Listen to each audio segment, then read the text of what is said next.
Hello everyone, welcome to Kumari's Kids channel. Today's story is going to be about the Beauty and the Beast. Let's get started. It was a beautiful morning when Bella arrived at Philippe's stable with a surprise for her friend. Guess what I have? She called happily as she hurried to the horse stall. The first carrots of the season. Philippe, I picked them just for you. Philippe was not as happy as Bella had hoped. He sniffed at the bunch of carrots, but when Bella offered him one, the horse pushed her hand away. It is something wrong? Bella asked, alarmed. Philippe was always hungry. Philippe hung his head and sighed. Bella decided that she had to cheer up her friend, but how? If only you could talk, Bella said, you could tell me exactly what to do. Later that morning, Bella hurried to the castle library. She gathered all the books about horses she could find and began to read. Scableu, cried Lumiri when he Cogsworth and Chip saw all the books. What are you doing, Princess? I want to cheer up Philippi, Bella explained. I hope these books would help me figure out what's wrong, but I am not having much luck. You should brighten his stall, Lumiri suggested. It's important to have the right atmosphere, you know. I believe that music is the key to happiness, Cogsworth said. It always made me smile when I was an enchanted clock. Oh, how about a bubble bath chimed in? That used to cheer me up. Bella decided to give each idea a try. First, she and Lumiri decorated Philippe's stall. They covered the walls with wallpaper and sprinkled flower petals on the floor.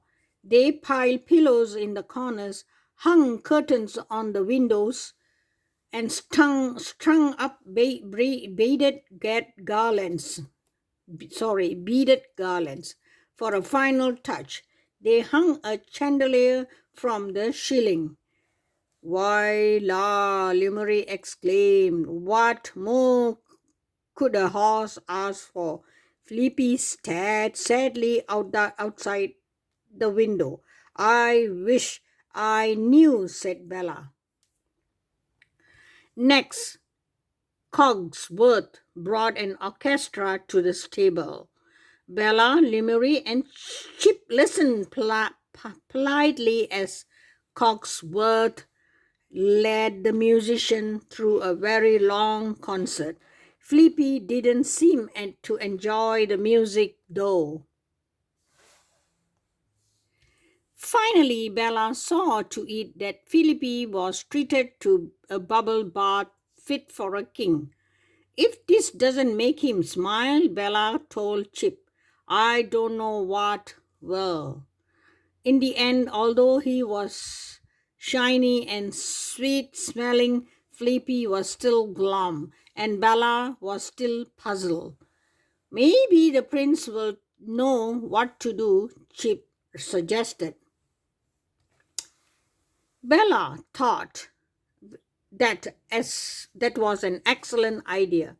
She found the prince in his study and explained everything to him. I wish I knew that Philippi needed, she cried. Do you have any suggestions?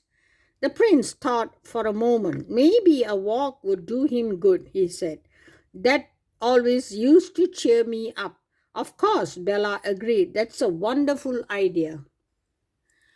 Bright and early the next morning, Bella changed into her riding clothes and fetched Flippy. She led him to the edge of the forest where the royal orchards began. The sight of all of the delicious fruit gave Bella an idea. Would you like an apple? The princess asked. Go ahead and choose one. Philippi wandered from tree to tree, eyeing each apple and even sniffing some.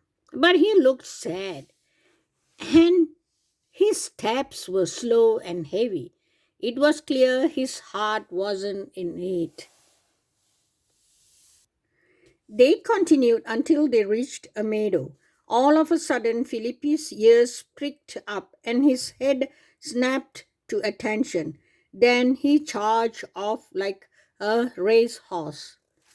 Wow, boy, Bella cried, nearly falling out of the saddle. Where are you going? But Felipe galloped on straight into the forest. At last they emerged into a clearing filled with wild horses. Felipe whined, and several of the horses answered him. Finally, Bella realized what Felipe had wanted. Not a fancy stall or fine music or a bubble bath. He wanted to be with other horses. Felipe trotted eagerly over to the herd. Well, go on, Bella said, as she swung out of the saddle. Go, have some fun. Soon, Felipe was playing with one of the horses. The two horses chased each other around the clearing and found a patch of delicious grass.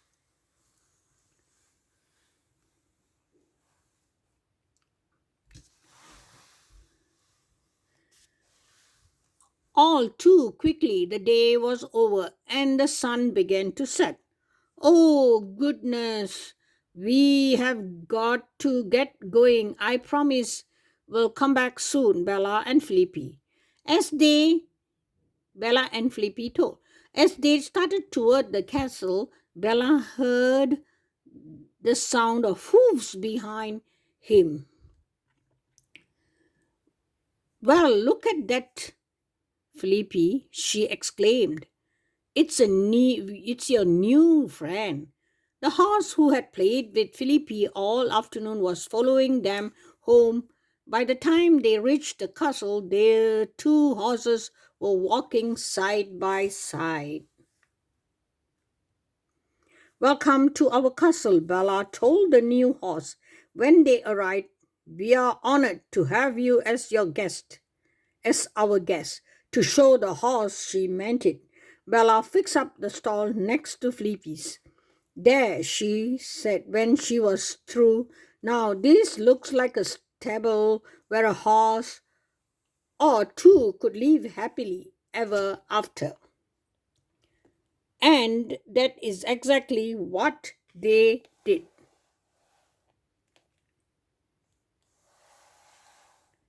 Okay, this is the end of the Beauty and the Beast story. I will see you guys in the next storytelling. Bye.